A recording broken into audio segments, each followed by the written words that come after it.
வணக்கங்க. ஒரு 100 வருஷத்துக்கு முன்னால நம்ம ஆளுங்க கறிலையும் சாம்பல்லையும் கருவேப்பிலை வேப்பம் கருவேலாங்குச்சியிலையும் பல்லு விளக்கிட்டு இருந்தாங்க. எங்கிருந்தோ வந்த எவனோ ஒருத்தன், அட கிறுக்கு பயலுகளா, ஏன்டா இதுல விளக்குறீங்க, மனுஷங்க தானே நீங்க, விலங்குகள் இல்லைன்னு கேட்டு பேஸ்ட்னு ஏதோ ஒண்ணு அறிமுகம் செஞ்சானுங்க. ஏதோ புதுசா இருக்கே அப்படின்னு நம்ம ஆளுகளும் மாறிட்டாங்க. இப்ப பாருங்க, சார்கோல் பிரஷ்ல விளக்குங்க, சார்கோல் பேஸ்ட் போடுங்க, வேப்பிலை நிறைஞ்சிருந்தா நல்லதுன்னு சொல்றானுங்க.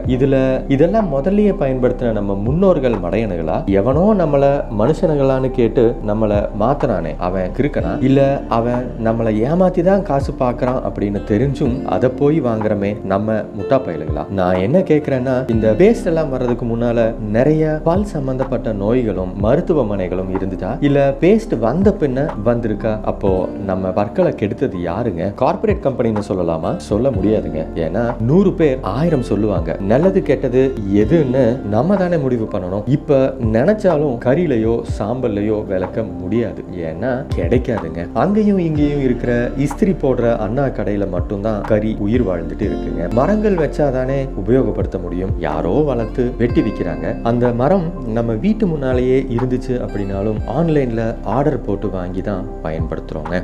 என்ன வாழ்க்கடா இது? இந்த உண்மை நமக்கு தெரிஞ்சாலும் செயல்படுத்த முடியாதுங்க. செயல்படுத்தவும் மாட்டோம். ஏன்னா யாராச்சும் பார்த்தா என்ன நினைப்பாங்க அப்படின்னு கேவலப்படுவோங்க.